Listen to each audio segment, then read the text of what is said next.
რა ხდება, რას აკეთებს ტრამპი? ამერიკის სათავეში მოდის ხელისუფლება, რომელიც იწყებს პუტინის ენით საუბარს. ამერიკის იდეა და ასე ფუძნებოდა იმას, რომ ის იყო თავისუფალი სამყაროს ლიდერი. და თუ ის ამბობს უარს თავისუფალი სამყაროს ლიდერობაზე, მოდი ეს რა დარჩება მისი სიდიდე? ესეც ავხსნათ, როცა ამერიკა იყო იზოლაციონისტური, ის არ ყოფილა მსოფლიოს ლიდერი სახელმწიფო. ხო, ამ რუსულ ნარატივებს, ყველაზე ცუდი რაც არის ტრამპის შემთხვევაში, ტრამპი ხელისუფლება იმეორებს და იმეორებს მერე, ხო, ყველაფერს რაც თქვა პუტინმა. რუსეთი თუ გამარჯვებული დარჩება, ის აუცილებლად დაბრუნდება.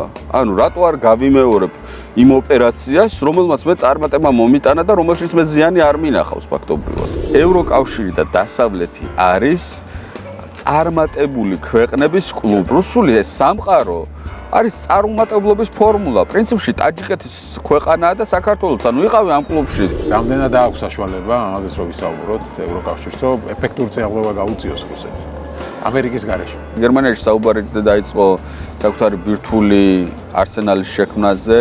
პოლონეთში დაიწყო ამაზე საუბარი, სამხედრო გაძლიერება არ არის პროდუქტი, რომელსაც შეხვალ და პურთან ერთად მაღაზიაში იყიდიან, ამაზონიდან გამოიწერ, ხო? ამას სჭირდება წლები.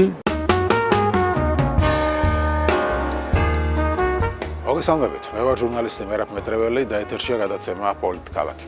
ჩვენ ვაგრძელებთ საუბარს ტრამპის პოლიტიკის შესახებ, რადგან ამერიკის პრეზიდენტი ცდილობს მეორე მსოფლიო ომის შემდეგ დადგენილი მსოფლიო წესრიგი ფაქტობრივად მოარყიოს და შეცვალოს. ამას შედეგად შეიძლება მოიტანოს ის, რომ ამერიკის როლი როგორც თავისუფალი სამყაროს ლიდერის გაქრეს. შესაბამისად, ამან მოახდინოს საბედისწერო გავლენა შეიძლება ისეთ ქვეყნებზე, როგორც ვართ ჩვენ, საქართველო, როგორც არის უკრაინა და ასე შემდეგ. ანუ იმ ქვეყნებზე, ვინც ცდილობთ რუსეთის გავლენას, რუსეთის იმპერიას თავი დავაღწიოთ. და ამ ბრძოლაში ჩვენი მთავარი მოკავშირე იყო სწორედ ამერიკა და დასავლეთი. როგორ შეიძლება განვითარდეს მოვლენები? რა ისტორიული წინაპირობები აქვს ამერიკის იზოლაციონის? რამდენად შეიძლება მართლაც შეიცვალოს მეორე მსოფლიო ომის შემდეგ დადგენილი წესრიგი და რამდენად შეიძლება თავისუფალი სამყაროს ლიდერის როლი აიღოს უკვე ევროპა? ამ და სხვა საკითხებზე ვისაუბრებთ დღეს გადაცემაში და ჩვენი სტუმარი იქნება ისტორიკოსი ბექა კობახიძე. მოგესალმებით, მადლობა გადაცემაში მონაწილეობისთვის. ანუ ბუნებრივია ვსაუბრობთ ტრამპის პოლიტიკაზე ძირითადად, იმიტომ რომ ტრამპა ფაქტობრივად გადაწყვიტა, რომ მსოფლიო წესრიგი ამოაყირაოს და ეს ბუნებრივია გვეხება ჩვენს. პირველ რიგში უკრაინას და მერე რა თქმა უნდა ჩვენს. და დავიწყოთ შენი შეხედულებით, რა ხდება, რას აკეთებს ტრამპი? როგორ გონია? ხო, ეს არის ძალიან საშიში პროცესი არის, განსაკუთრებით პატარა სახელმწიფოებისთვის, ჩვენთვის, მათ შორის. იმიტომ რომ ეს არის გარკვეულწილად იმპერიების ეპოქაში დაბრუნება და ახლა მე როგორც ისტორიკოსი უნდა წავიდე უკან და ხო, ეგ საინტერესოა ისტორიული პარალელი, საიდან წამოვიდა, როგორც ეს მსოფლიო წესრიგი როგორ დაალაგდა და ეხლა რა ხდება? ხო, 1918 წლამდე ანუ პირველი მსოფლიო ომის დასასრულამდე ჩვენ გვქონდა იმპერიული მსოფლიო წესრიგი. სადაც პატარა სახელმწიფოებს ფაქტობრივად არსებობის უფლება არ ჰქონდათ. ანუ დიდის მიერ პატარის დაპყრობა იყო ნორმა. ამას ქვია რეალიზმი საერთაშორისო ურთიერთობებში. იყო დიდი იმპერია. 200 სახელმწიფო გვაქვს დღეს დაახლოებით და მაშინ იყო დაახლოებით 40 სახელმწიფო. ევროპის ტერიტორიაზე ფაქტობრივად სულ იმპერიები იყვნენ. იმიტომ რომ დაიპყრობდი, არ არსებობდა არც საერთაშორისო სამართლებრივი საფუძვლები, არც მექანიზმი, არაფერი, რაც ამას შეაჩერებდა, ხო? დღესაც ახლა ეს რეალიზმი არასდროს არ გამქრალა, ხო? ძალის პრიმატი ყოველთვის იყო, მაგრამ იყო სამართლებრივი ნორმა, თუ დიდი რაღაცა პატარა სახელმწიფოებს დაჩაგრავდა, ამას ვიღაც დაგმობდა, ვიღაც ჰუმანიტარულ დახმარებას გააგზავნიდა, ვიღაც რეზოლუციას მიიღებდა და ნუ იყო რაღაც გარკვეული შემაკავებლები და 1918 წელს სწორედ ამერიკის პრეზიდენტმა უდრო ვილსონმა წამოაყენა ინიციატივა ერთად თვითგამორკვევის თაობაზე, ეს ვილსონის 14 პუნქტი ერთა ლიგის შექმნას და რა იყო ახლა ეს ერთა ლიგა, რომელიც გაეროს წინამორბედია, რომ ყველა სახელმწიფო შენ ხარ ლუქსემბურგი თუ ხარ ამერიკის შეერთებული შტატები, ორგანიზაციაში გაქვს ერთი ხმა. ამას ერქვა ლიბერალური ინტერნაციონალიზმი საერთაშორისო ურთიერთობებში, სადაც პატარებსაც აქვთ არსებობის უფლება. ეს ლიბერალური ინტერნაციონალიზმი 1920-იან და 30-იან წლებში დამარცხდა თვითონ ერთა ლიგაც როგორც ასეთი ჩამოიშალა, იმიტომ მინდა ამარცხა ესენი, იმიტომ რომ შეიქმნა ტოტალიტარული რეჟიმები, კომუნიზმი, ფაშიზმი, ნაციზმი და ამ ტოტალიტარულმა რეჟიმებმა უგულებელყო ეს საერთაშორისო სამართლებრივი ნორმები და ამან მიგვიყვანა მეორე მსოფლიო ომამდე. და მეორე მსოფლიო ომის ბრძოლის შემდეგ 1945 წლიდან დადგინდა ეს საკმაოდ მკაცრად, რომ ასეთი ფორმები საერთაშორისო ურთიერთობებს აღარ ექნება, რომ რაღაცა შევარდები რომელიღაც სახელმწიფოს დედაქალაქში დაარჩობ შენ დროშას და იტყვი რომ ეხლა ეს მე მეკუთვნის, ხო? ასეთი რაღაც აღარ იყო და ამ ახალი პარადიგმების, ამ ლიბერალური ინტერნაციონალიზმის პარადიგმების, ასე რომ ვთქვათ, მედროშეც და მცველიც იყო ამერიკის შეერთებული შტატები და უნდა დავინახოთ, რომ მართლაც 1945 წლის შემდეგ, ეხლა ჩვენ შეიძლება რაღაც ბევრ კონფლიქტს ვხედავთ და რაღაც მტკიარ დამშვიდებულა მსოფლიო და ამის მერე დაიწყო პალესტინ-ისრაელის ომები და ჩვენ ბოლოს 4 ომი გადავიტანეთ ბოლო 35 წელიწადში ჩვენ ქვეყანაში, ხო? იმას კი ანიშნავს, რომ რაღაცა სხვა არმა და მგელმა ერთად ზოვა დაიწყეს, მაგრამ ზოგადად საერთო სტატისტიკურად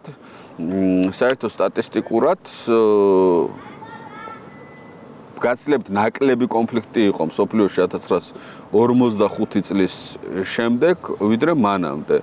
აი ახლა რაც ხდება, არის ამის დაბრუნება, ეს გააკეთა პუტინმა 2008 წელს საქართველოში, მე 14 წელს უკრაინაში და 22 წელს ამას უკვე ოფიციალური სახე მისცა. ხო თქვა 2008 წელს და 14 წელს თუ ამბობდა რომ ეს რაღაც რეგიონული კონფლიქტებია და ლოკალური ამბავია.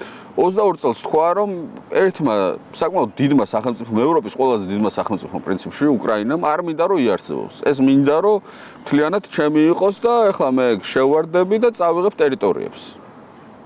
ამ მთლიანად წავიღებ ამ ტერიტორიებს. ხო.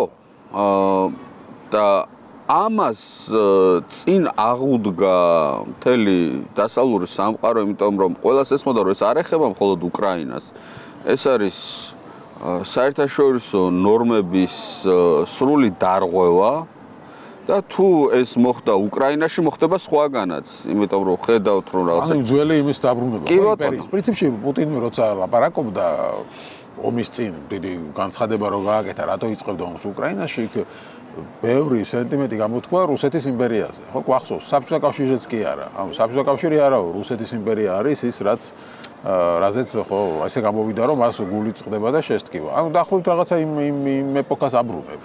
ხო, ნუ რუსეთს თავისი პრობლემა აქვს იმ თვალსაზრისით, რომ რუსეთის იმპერიული პროექტი დემოკრატიაში ვერ იარსებობს. ანუ რუსეთი ამ საზღვრებით და ამ ფორმით ან უნდა იყოს როგორც იმპერია, ან ვერ იქნება უბრალოდ ვერ იარსებობს, ხო? ახლა რუსეთი, რომლის ეკონომიკაც 15 ჯერ უფრო პატარა არის, ვიდრე ამერიკის შეერთებული შტატების ეკონომიკა, დღეს მონაცემებით 17 ჯერ უფრო პატარაც, ამ თავის სუბიექტებს ვერ შესთავაზებს ვერაფერს ისეც დემოკრატიულ გარემოში, რომელშიც მათ მოუნდებათ ნებაყოფლობით დარჩენა. ამიტომ რუსეთმა უნდა გააგრძელოს იმპერიათა არსებობა და იმპერიათა არსებობის პროექტს საფრთხეს უქმნის წარმატებული დასავლური უკრაინის მოდელი. ნუ ამის თაობაზე არის რუსეთსა და უკრაინას შორის ომი, ანუ ძირში რო ჩავიდეთ, ესნაირად არის. ხო და ანუ ამ ყველაფრის პრევენციას რო აკეთებდა დასავლეთი და ამ დასავლეთის ლიდერი იყო ამერიკის შეერთებული შტატები, აქ ედგა გვერდით მთელი დასავლეთი უკრაინას, ხო? აბსოლუტურად. მაგრამ ახლა ამერიკის შეერთებულ შტატებში, რომელიც არის აი გამწევი ძალა, ხო? მსოფლიო ეკონომიკის 27% არის უკვე ამერიკის ეკონომიკა და დასავლური ეკონომიკის, დასავლური სახელმწიფოების დემოკრატიული სამყაროს ეკონომიკის ნახევარზე მეტი არის ამერიკის ეკონომიკა და ახლა თავდაცვას და ჯარზე არაფერს ვამბობ, კიდევ უფრო მაღალი წილია. და ამ დროს ამერიკის სათავეში მოდის ხელისუფლება, რომელიც ამბობს, რომ ეს არ მაინტერესებს, ხო? და თვითონ ამბობს, აცხადებს ლაპარაკი იწყებს პუტინის ენით საუბარს, რომ აი მაგალითად ახლა პუტინი და მედვედევი აი ამ ყოფილ კოლონიებზე, მათ შორის საქართველოსაც რაც ამბობენ, რომ აი აქ რუსული სისხლი დაიღვარა, რომ რუსების ხელით არის რაღაცეები აშენებული და ამიტომ ეს ჩვენია, ხო?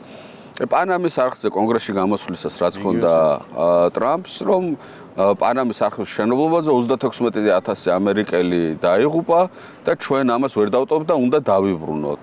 და გრენლანდია უნდა ამა თუ იმ გზით უნდა ავიღოთ, იმიტომ რომ ეს გჭირდება. ახლა ვიღაცა ამას იტყვის, რომ ეს არის მხოლოდ რიტორიკა, მაგრამ რიტორიკაც ლეგიტიმაციას უკეთებს. არაფერი ამერიკის პრეზიდენტის რიტორიკა დაემსგავსა რუსეთის პრეზიდენტის კი ბატონო. გარდა ამისა, ის რომ უნდა გაჩერდეს საომარი მოქმედებები უკრაინაში. კი ბატონო, ახლა არავის არ უნდა სისხლისღვრა და ხალხის ხოცვა-შლეტვა, მაგრამ ეს არ უნდა გაჩერდეს ნებისმიერ ფასად, უпростоრად ისე, რომ რუსეთი აქ დარჩეს გამარჯვებული. რუსეთი თუ გამარჯვებული დარჩება, ის აუცილებლად დაბრუნდება. ანუ რატო არ გავიმეორებ იმ ოპერაციას, რომელმაც მე წარმატება მომიტანა და რომელშიც მე ზიანი არ მინახავს ფაქტობრივად. და მხოლოდ რუსეთი ხო არ არის, არა? ეგრეთ წოდებული ბოროტების ღერძი, რასაც ეძახიან დღეს უკვე. ჩრდილოეთ კორეა არის, ბირთვული სახელმწიფო სხვათა შორის, დაკბილებამდე შეიარაღებული. ჩინეთი არის, ირანი არის, ხო? ამათ ყველას თავიანთ რეგიონებში აქვთ საკუთარი ინტერესები და ესე იგი აგრესიული ამბიციური ზრახვები, ხო? და თუ რუსეთს ეს გაუვიდა, ბუნებრივია, რომ სხვაც მოინდომებს, რომ იგივე ოპერაცია შეასრულოს. შესაბამისად, მოლაპარაკებათა მაგიდაზე დაждდომა რუსეთთან არ შეიძლება მანამდე, სანამ უკრაინა და დასავლეთი არ იქნებიან დომინანტურ პოზიციაში, რომ საკუთარი პირობები უკარნახონ რუსეთს. თუმცა ტრამპი ცდილობს, რომ ამ ყველაფერთან ერთად შეასრულოს რაღაც შვიდოფის ყოფილის როლი მოირგოს და მთავარი მისთვის, როგორც ამბობს, არის, რომ ადამიანები არ იხოცებოდნენ, ტყუები არ დაფრინავდნენ და რაღაც ეგეთ განსაკუთრებულ. ეს რასაკვირველია. ანუ მთავარი არის მშვიდობა. ხო, რა თქმა უნდა, ხა მშვიდობა უნიშნელოვანესია, რომ ადამიანები არ იხოცებოდნენ, მაგრამ ეს რიტორიკა რაღაცაზე თქვით, რომ დაემსგავსა პუტინის რიტორიკას და რაღაცაში ოცნების რიტორიკას გავს, ხო? მთავარია მშვიდობა და შესაბამისად დაგიპყრობენ, რასიზამენ, არა აქვს მნიშვნელობა. მთავარია, რომ ყია არ გავარდეს და ეს ახლა საქართველოში ბევრს მოეწონა არჩევნების წინ, როგორც ნახეთ, ხო? მთავარია მშვიდობა ლოზუნგი და იქნება ხა ამერიკაშიც მოსწონთ ეს არ ვიცი. ეს არის პოპულიზმი. ანუ ახლა ხშირად მეკითხებიან ხოლმე, რომ აი რატომ გავს ტრამპის და ოცნების რიტორიკა ერთმანეთს.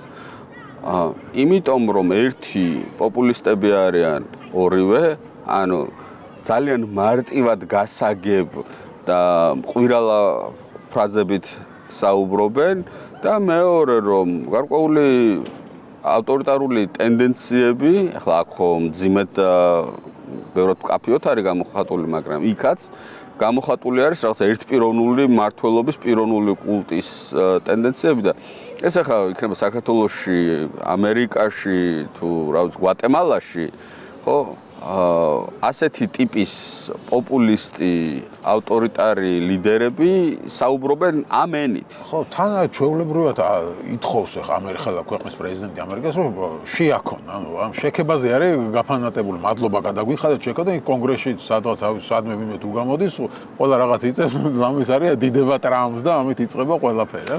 რაღაც აი აქონ ადიდონ და ამით არის ბედნიერი. ახლა ქართულ ოცნებას ხო ქონდა ეს 12 წელი სტერილიზაციის 12 წელი, ასე რომ ვთქვათ, ხო, სანამ ბოლომდე არ გაიწმინდა ყველა, ვისაც საკუთარი აზრის დაფიქსირება შეეძლო.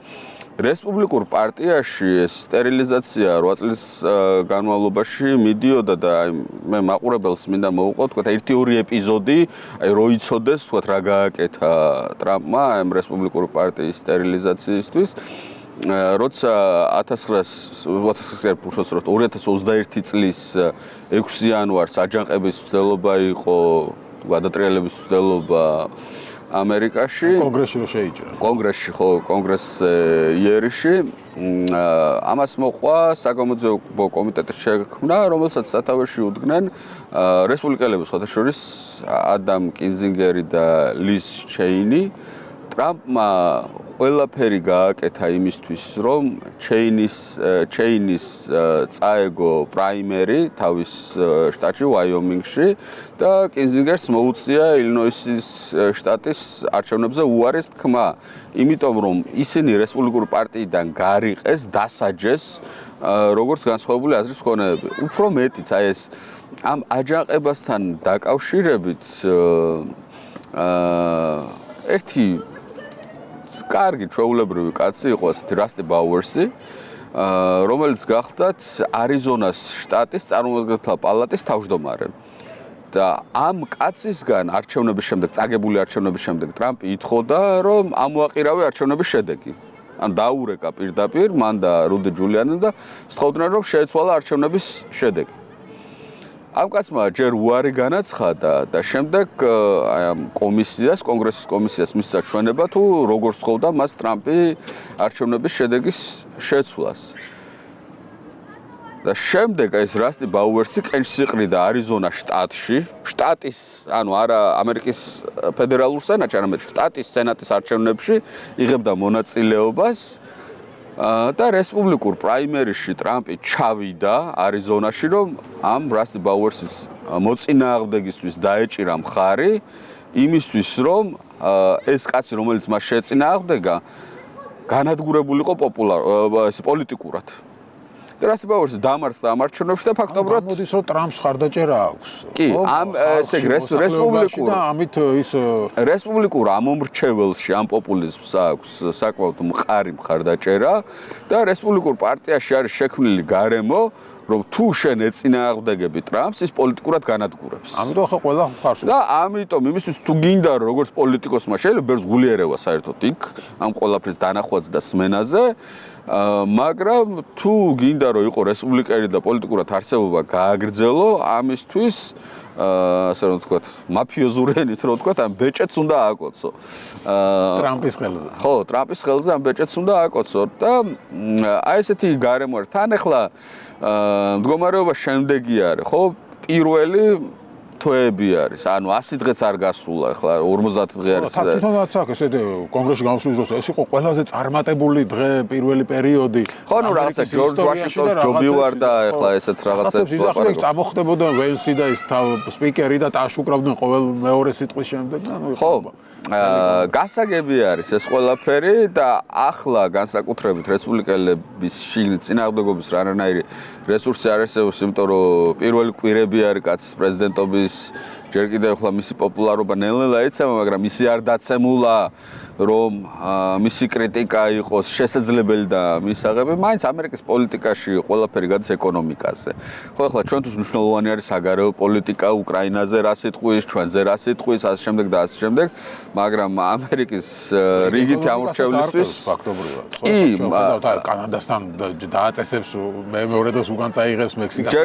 ანუ ჯერჯერობით ამ ტარიფებს. ციფრები გვაქვს, რომ ეკონომიკური მონაცემები კარგი არ არის ამ პირველი 2 თვისთვის, მაგრამ ამას რო სჭირდება, რომ ადამიანმა ჯიბეზე იგრძნოს ეს ეკონომიკური პარამეტრების გაუარესება და თუ თქვათ რაღაცა კოლაფსისკენ წავიდა, კოლაფსისკენ თუ არა, ყოველ შემთხვევაში არსებითი დაღმასვლისკენ წავიდა ეკონომიკა, ეს სერიოზულ ასახვას პოვებს.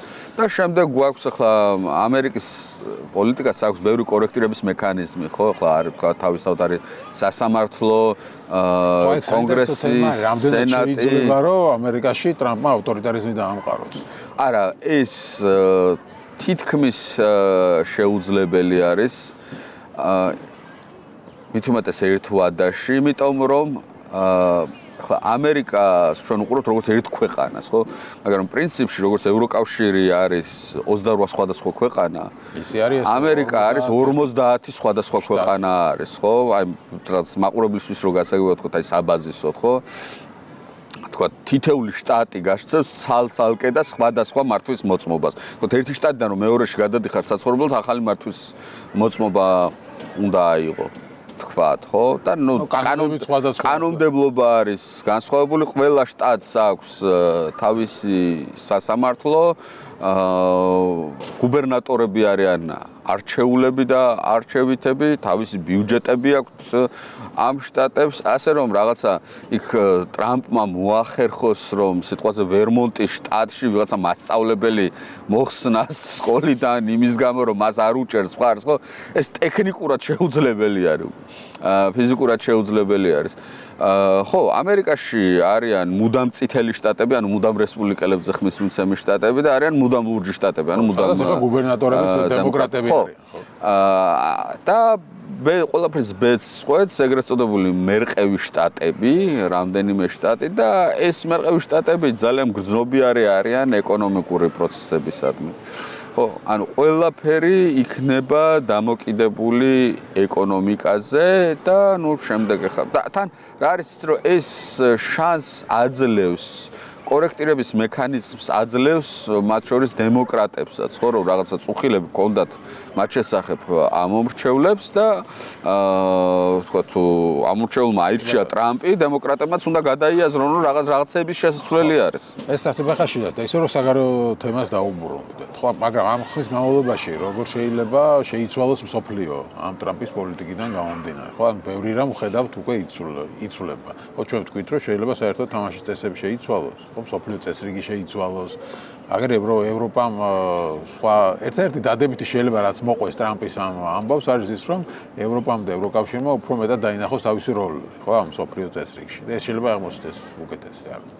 ხო, როგორც თქვით, რომ შიგნით ამერიკაში ახლა განგრძობადი ავტორიტარიზმის დამყარების შესაძლებლობა ნაკლებია, მაგრამ საგარეო ასპარეზზე აი ამ მსოფლიოს პოლიციელის ბჭყალებში რომ თქვათ როლის გაუქმება რიგ რეგიონებში შეიძლება გამოუსწორებელი შედეგები მოიტანოს, მათ შორის საქართველოში, მათ შორის უკრაინაში, იმიტომ რომ გასაგებია ახლა 2 წლის თავზე ტრამპმა შეიძლება წააგოს შუალედური არჩევნები, დაკარგოს უმრავლესობა სენატსა და კონგრესში და ის ძალა გამოეცალოს, მაგრამ ამასობაში 2 წლის თავზე რა დღეში იქნება უკრაინა, რა დღეში იქნება საქართველო და რამდენად მყარად იქნება ამ ქვეყნებში რუსეთი, არავინ არ იცის, ხო? და არ არის ეს მხოლოდ უკრაინა და საქართველო, ხო, მთელი რიგი სხვა რეგიონები, სადაც ამერიკას თავისი ძალიან მნიშვნელოვანი ტრამპი ამბობს, რომ ამერიკა გავხადოთ ისევ დიადი, ხო, ამერიკის დიადი რას ეფუძნებოდა იმას, რომ ის იყო თავისუფალი სამყაროს ლიდერი. და თუ ის ამბობს უარს თავისუფალი სამყაროს ლიდერობაზე. მოდი ეს რა დარჩება მისი სიტყვა. ესეც აუხსნათ მე რა, ისტორიაში მინდა რომ კიდე ერთხელ წავიდე და ესეც აუხსნა, ხო? თანამედროვე ამერიკა რაც არის დღეს, ხო, რაც თავისუფალი სამყაროს ლიდერი და ევროპის უსაფრთხოების გარანტი და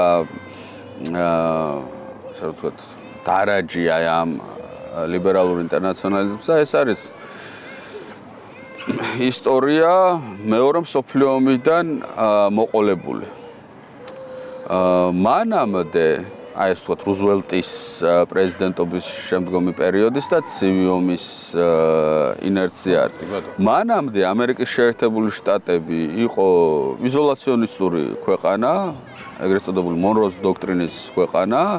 შეკეტილი დასავლეთ ნახევარსფეროში, ანუ დაფუძნებული იყო მისი საგარეო პოლიტიკა დასავლეთ ნახევარსფეროში დომინანტობაზე, იქ არავის არ უშობდა, მაგრამ თვითონაც არ გადმოდიოდა აღმოსავლეთ ნახევარსფეროში, მაგალითად რო ვთქვათ, ხო?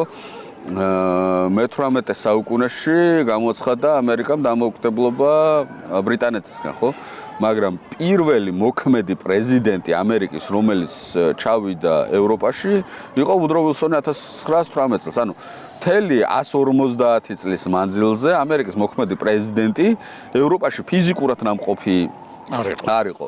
ასევე ჩვენ უნდა გავიხსენოთ, რომ ამერიკაში, თქვათ, რასიზმი, დისკრიმინაცია ენდემური ამბავი იყო.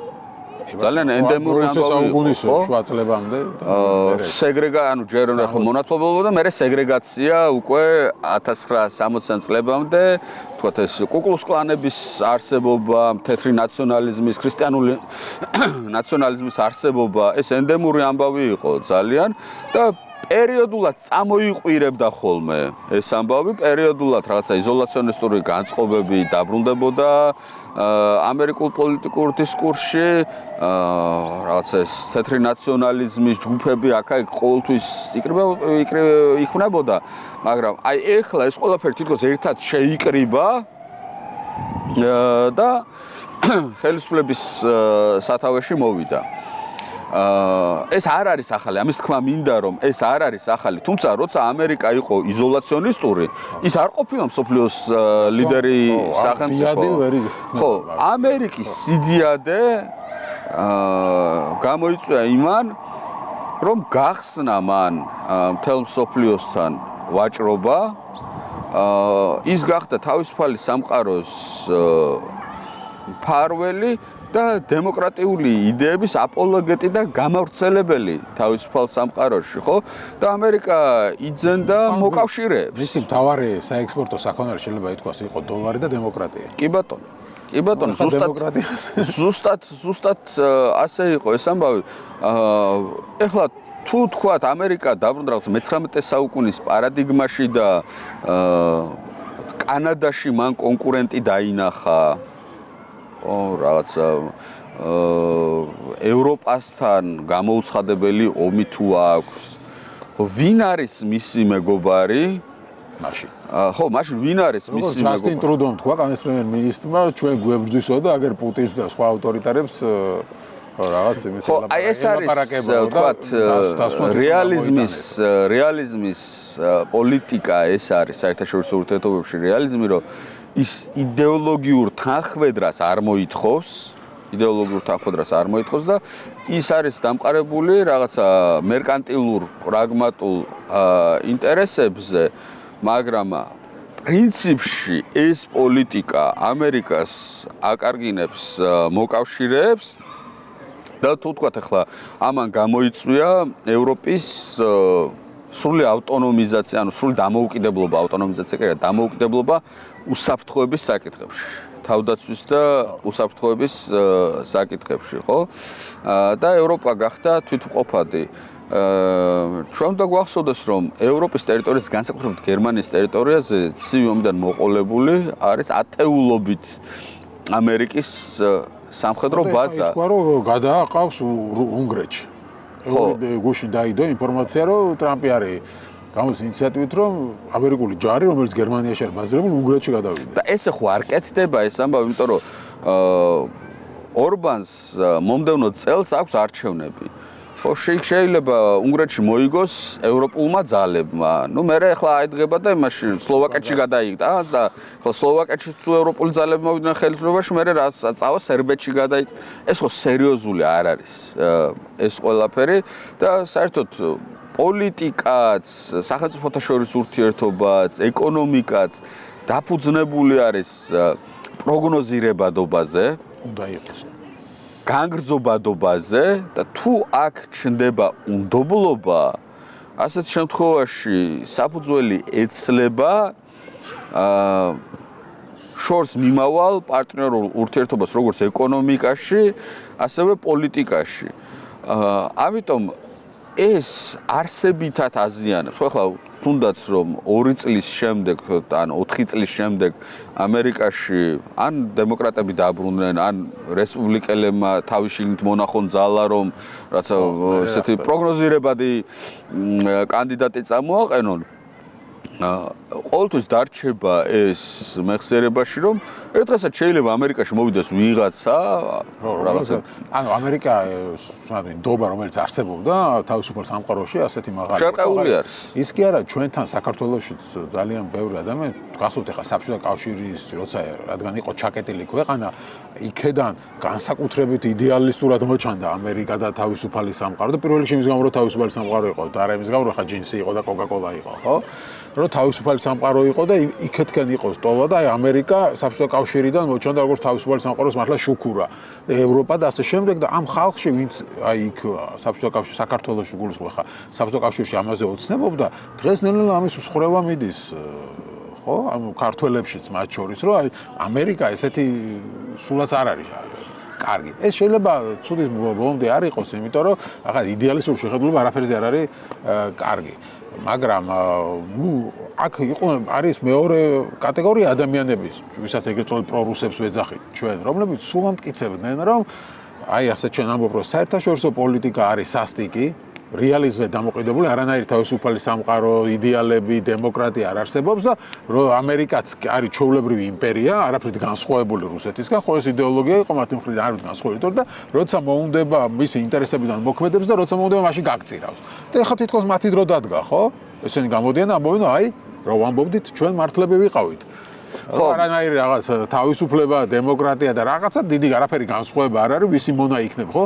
რუსეთის თუ ამერიკის და შესაბამისად რას მიილტვოდით, სად მიილტვოდით და რა გინდოდათ და ასე შემდეგ. ხო, ეხლა თუნდაც ლიბერალურ ინტერნაციონალიზმში, აი ამ რაც წესებზე დამყარებულ საერთაშორისო ურთიერთობებშიც არსად არ გამქრალა ეროვნული ინტერესები და აბსოლუტურად ამერიკა ყველგან თავისი ეროვნული ინტერესით მოქმედებდა და თუ თქვათ დემოკრატიის აპოლოგეტიკას ეწეოდა და გავრცელებას ამას ხედავდა როგორც საკუთარი ეროვნული ინტერესის ნაწილს, ხო, რა თქმა უნდა. ეს არსად არ გამქრალა, მაგრამ რას ნიშნავს თქვათ იმპერიალიზმი ან რეალიზმი საერთაშორისო ურთიერთობებში, რომ ამერიკა არ შევარდებოდა მე-20 საუკუნის, ვთქვათ, აი უკვე 1920-იან წლებიდან მოყოლებული მაქვს საუბარი, არ შევარდებოდა რომელიმე სახელმწიფოში და დაარჭობდა დროშას და იტყოდა, რომ ეს არის ახლა ჩემი ტერიტორია, რასაც რუსეთი აკეთებს და რაც ხდებოდა იმპერიების მსოფლიოში. ხო, ამიტომ რაღაცა იქ ტიტულობის ნიშნის დასმა, რომ ამერიკა და ჩვენ რაღაცა ერთი და იგივენი ვართ. მაგაზე იხსენებენ, რომ აი ერაყში შევარდა, ავღანეთში შევარდა, რაღაცა, და გავიხსენოთ.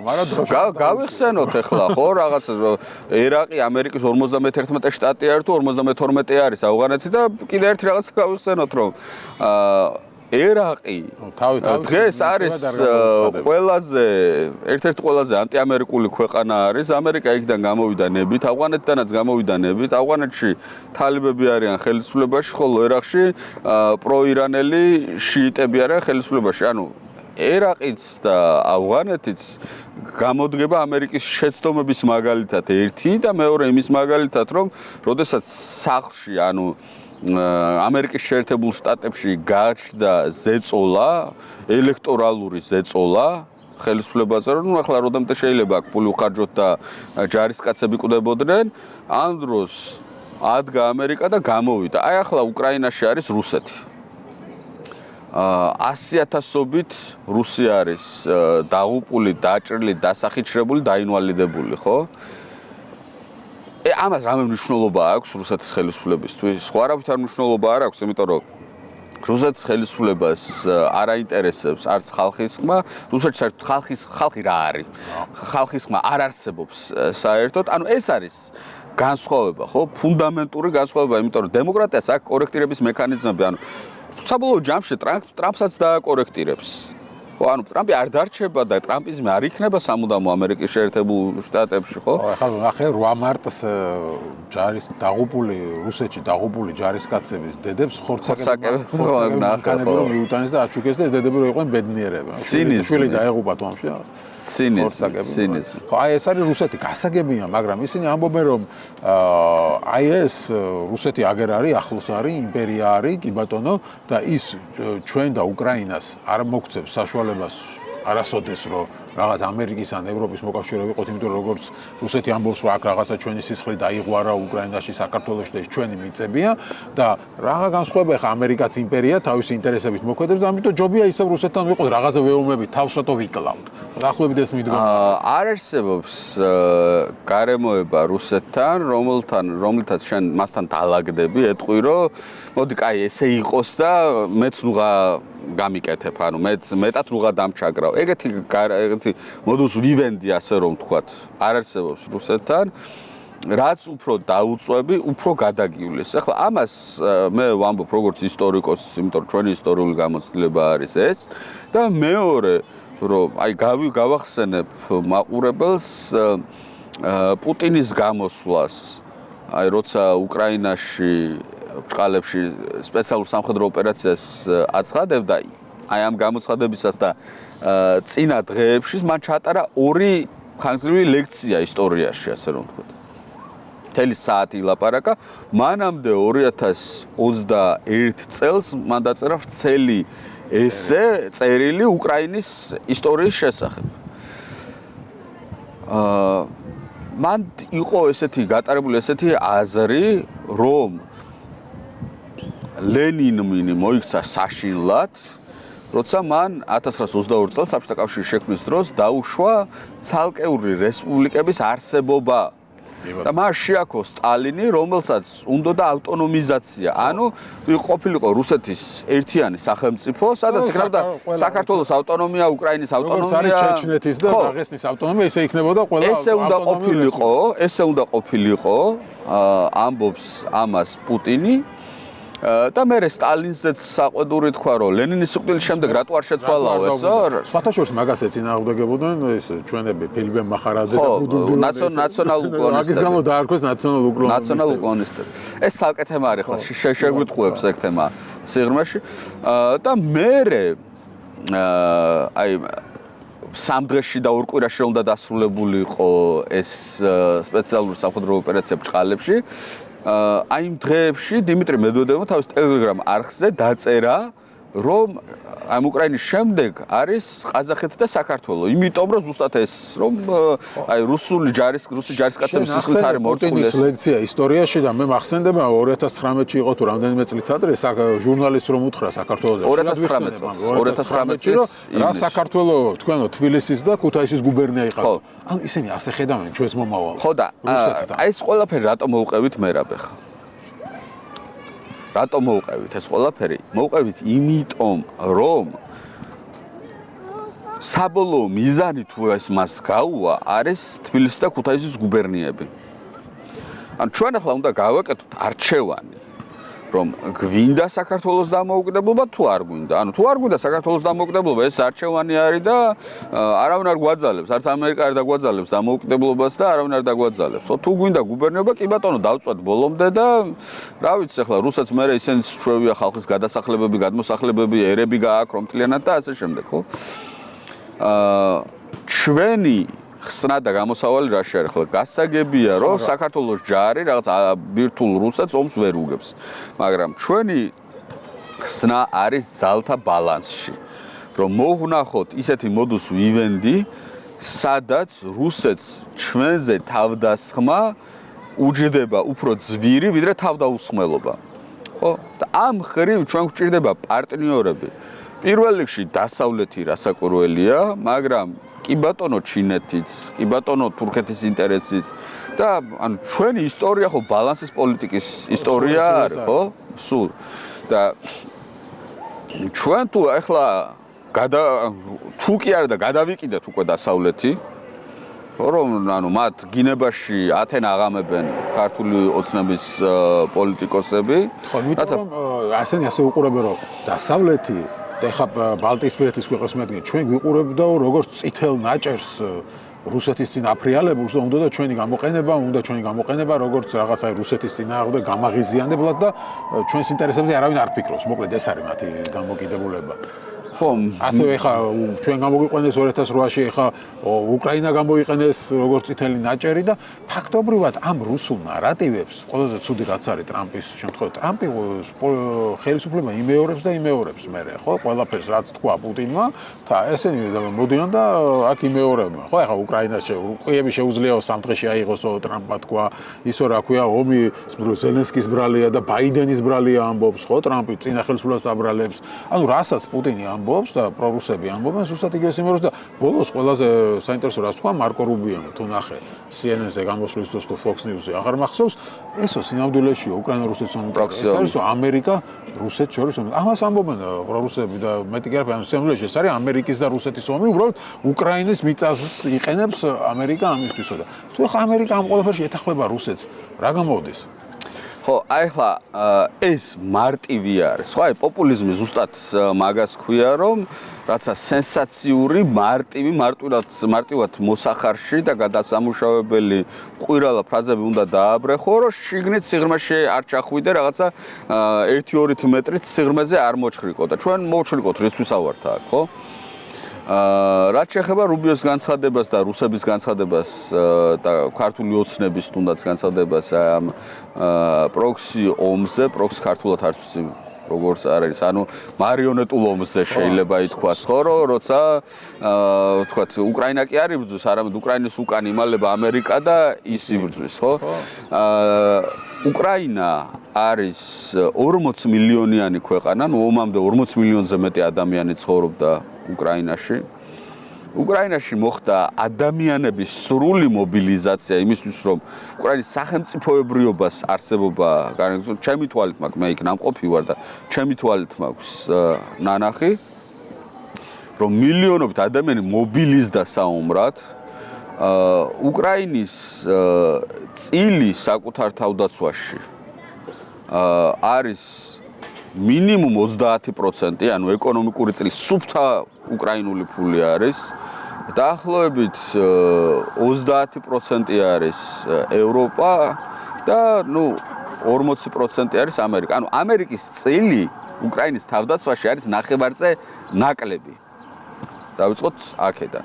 და თუ ჩვენ იმას ვამბობთ, რომ ეს არის პროქსი ომი, რაღაცა მარიონეტის ომი, ეს იმას ნიშნავს, რომ ჩვენ პატარა სახელმწიფოების უფლებას, რომ მათ ქონდეთ საკუთარი მომავლის განსაზღვრის შესაძლებლობა არ ვაღიარებთ, იმიტომ რომ თან არც პატარა სახელმწიფოა უკრაინა, პრინციპში ყველაზე დიდი სახელმწიფო არის ევროპაში.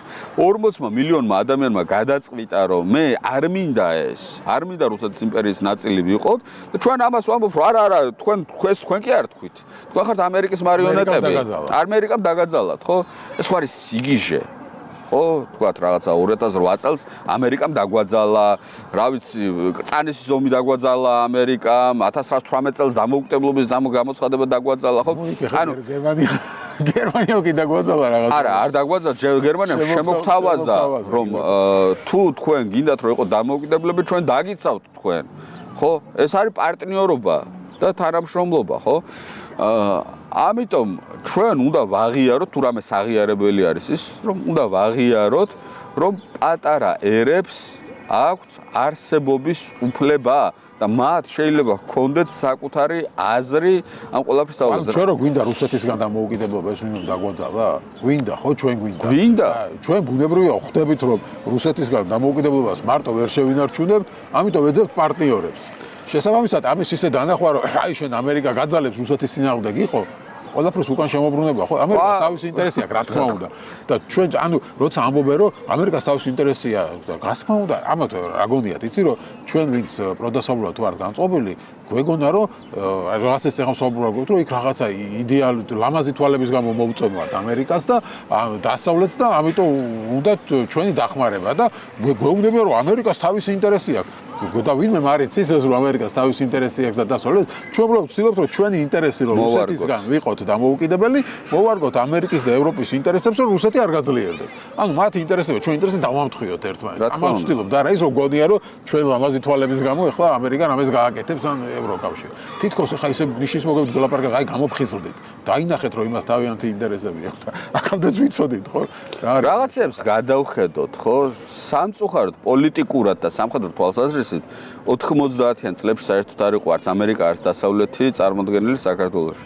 90-იანი წლები არის ყველაზე ბნელი და საშინელი წლები საქართველოს უახლოეს ისტორიაში. მაგრამ თუ მასობრივად შიმშილით არ დავიხოცეთ, ეს იყო ისევ ის ჰუმანიტარული დახმარება, რასაც ის სწორედ ის USAID უგზავნიდა საქართველოს და ამერიკა უგზავნიდა, ხო, ახლა ჩემ ხელებს და უპროცებს უნდა ახსოვდეთ, თუნდაც ის სოიო და თუნდაც ის გამოგზავნილი პური და ასე შემდეგ და ასე შემდეგ, ხო, ვინ აკეთებდა, ანუ ჯერ ერთი ამ რუსეთის მიერ მოწყობილი ომები იყო ეს აი პროქსი და რუსეთის პროქსი აფხაზეთის ხელით და ოსების ხელით. აფხაზეთში და ცხინვალში რუსების ხელით მოწყობილი ომი და მერე შიგნით კიდე ქართველებმა ეთნიკურმა ქართველებმა მოანგრიეს მთელი საქართველოს ეკონომიკა, მოპარეს ხალხს, რა ვიცი, ანაბარი იქნებოდა, იქ დანაზოგი იქნებოდა, ქარხნები, გაძარცვეს მთელი ქვეყანა,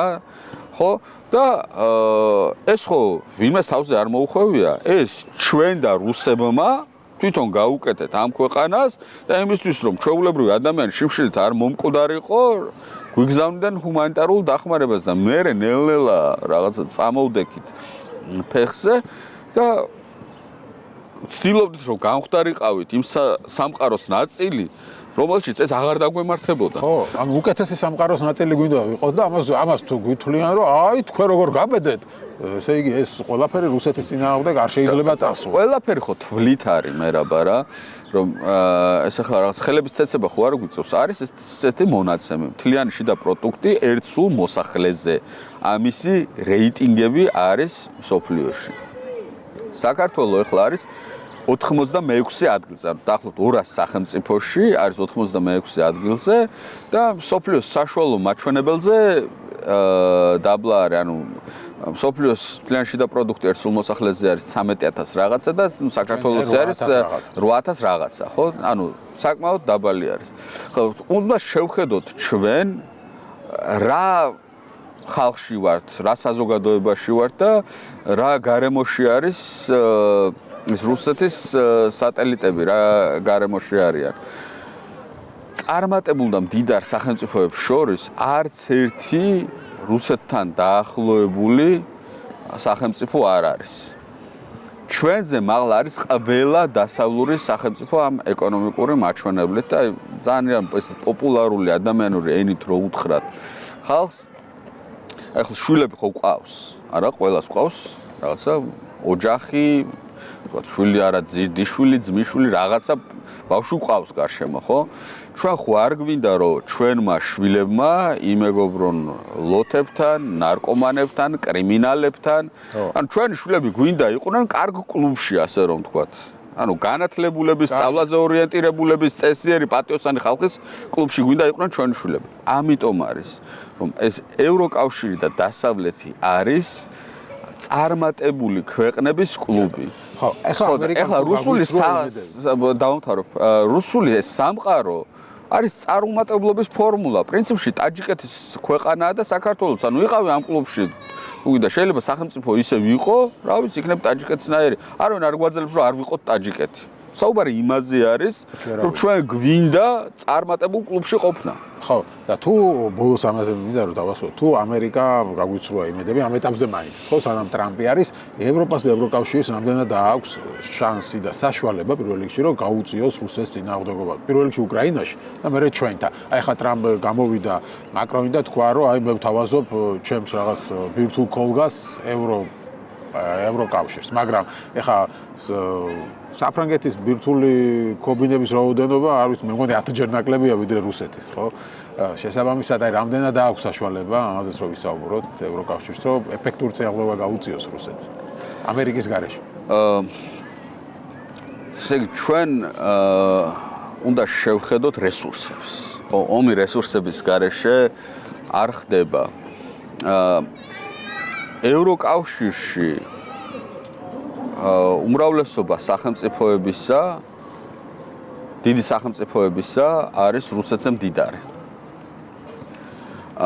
ბრიტანეთის ეკონომიკა არის ორჯერ უფრო დიდი ვიდრე რუსეთის ეკონომიკა, საფრანგეთის ეკონომიკა უფრო დიდია, გერმანიის ეკონომიკა უფრო დიდია, იტალიის ეკონომიკა უფრო დიდია ვიდრე რუსეთის ეკონომიკა. ანუ ცალ-ცალკე აღებული სახელმწიფოების კი. და ერთიანობაში ევროკავშირი მოსახლეობითაც, ეკონომიკითაც არის ბევრად უფრო დიდი. ხო, ეს გავიხსენოთ ის ცნობილი ხუმრობა, რომ 500 მილიონიანი ევროპა თხოვს 300 მილიონიან ამერიკას დაიცვა 140 მილიონიანი რუსეთისგანო, რომელიც ვერ უგებს 40 მილიონიან უკრაინას. ეს დრო საინტერესოა. კი ბატონო, ასე არის. ანუ აქ რატო გაჩნდა ეგ ხუმრობა? იმიტომ რომ ევროპაში არის პოსტსიომის ინერცია, ანუ დეფიციტი არის მოსახლეობაში განწყობის და ნების, რომ ანუ სამხედრო ხარჯები გვჭირდება თუ არა და სამხედრო ხარჯები ციდან ხო არ ჩამოვარდება რაღაცას უნდა მოაკლო ეს, ხო, რაღაცა სოციალურ სფეროს, ჯანდაცვის სფეროს, რაღაცებს მაგალითად საფრანგეთში რო ჩადიან ქართველები და მიუხედავად იმისა, რომ საფრანგეთის მოქალაქეები არ არიან, თუ რამე ჭირს უფასოდ კურნალობენ და ბევრმა ისარგებლა ამით. ახლა მაგა გარბიან საფრანგეთში, ვისაც კიბო აქვს, რაღაცა აქვს, ბავშვი ავატყავს, მიდის, ჩაბარდება და უფასოდ, რა ვიცი, რამდენიმე 100,000 ევროს მკურნალობას უტარებენ ფრანგები. ეს იმიტომ, რომ მათი ძირითადი ხარჯი მიდის სოციალური მიმართულებით და არა სამხედრო კომბინების შექმნაზე. და ამის შეცვლა რამდენად შესაძლებელია? ანუ ევროპის პოლიტიკური ლიდერშიპი აშკარად ხვდება, რომ უკრაინა არ არის ბოლო დანიშნულების წერტილი რუსეთისთვის, ამიტომ ცდილობენ ამ საზოგადოებრივ აზრზე გავლენა მოახდინონ. ხო, იგივე ვთქვათ, მერცი, ქრისტიან-დემოკრატები, იგივე მაკრონი და ჩვენ ხედავთ, რომ ეხლა იყო გამოკითხვის შედეგები საფრანგეთში ამ კოლგის საერთობილთული კოლგის შექმნის იდეას ფრანგული ლიდერშიპით ემხრობა 64%, დაახლოებით 60% არის გაწევის მომხრეს, გაწევის აღდგენის მომხრე. გერმანიაში თუ არ 57% არის გაწევის აღდგენის მომხრე. გერმანიაში საუბარი დაიწყო საკუთარი ბირთვული არსენალის შექმნაზე. პოლონეთში დაიწყო ამაზე საუბარი. პოლონეთმა მშპ-ს წილ მთლიანში და პროდუქტის წილ საკუთარი სამხედრო ხარჯები გაზარდა 4.7%-მდე და გუშინ დონალდ ტუსკმა თქვა, რომ პოლონეთის არმია 200,000-დან მუდმივი არმია 200,000-დან უნდა გაიზარდოს 500,000-მდე და ასევე ბირთვული პოტენციალი უნდა განავითაროს. ამიტომ ეს რაღაც მოძრაობა სერიოზულად დაიწყო. მაგრამ ეს არ არის რაღაცა სამხედრო გაძლიერება, არ არის პროდუქტი, რომელსაც შეხვალ და პურთან ერთად მაღაზიაში იყიდე ან ამაზონიდან გამოიწერ, ხო?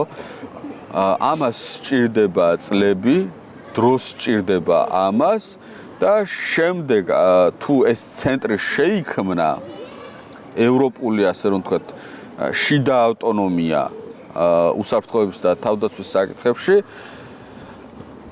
ამაზე მიბმა იქნება საშურის საქმე. ანუ ეს ამას რამდენი წელი დასჭირდება ზუსტად ვერ ვიტყვით, მინიმუმ 3 წელიო ამბობენ, შეიძლება მეტი. ხო, მაგრამ მანამდე უკრაინას ამდენი დრო არ აქვს. ჩვენ და უკრაინას ამისთვის დრო არ აქვს. თუ ვიცოცხლეთ მანამდე პროცედურად თუ გადარჩა საქართველოში დემოკრატია რამე ფორმით, შეიძლება ვიბრძოლოთ, რომ აი ამ უსაფრთხოების კოლგას მივებათ, შევეხიდოთ, შეგვეხიდონ და ასე შემდეგ. ნუ ჯერჯერობით მომავალი ძალიან ბუნდოვანია, მაგრამ ერთი რაღაცაც უნდა ითქვას მე რა, რომ ახლა მიუხედავად ტრამპის ძალიან დიდი სურვილისა, რომ შეწყდეს ომი, თუნდაც ნებისმიერ ფასად, წარმატების ძალიან დიდი შანსი არ აქვს. ამიტომ კაცმა არ იცის, როგორ განვითარდება მოვლენები უკრაინაში აი ამ წლის განმავლობაში და საერთოდ რა პროცესებში მოუწევს დასავლეთ ჩართვა და ჩაბმა. დიახ, ჯერ კიდევ ბევრი რამ ბუნდოვანია. მადლობა საინტერესო საუბრისთვის. მადლობა.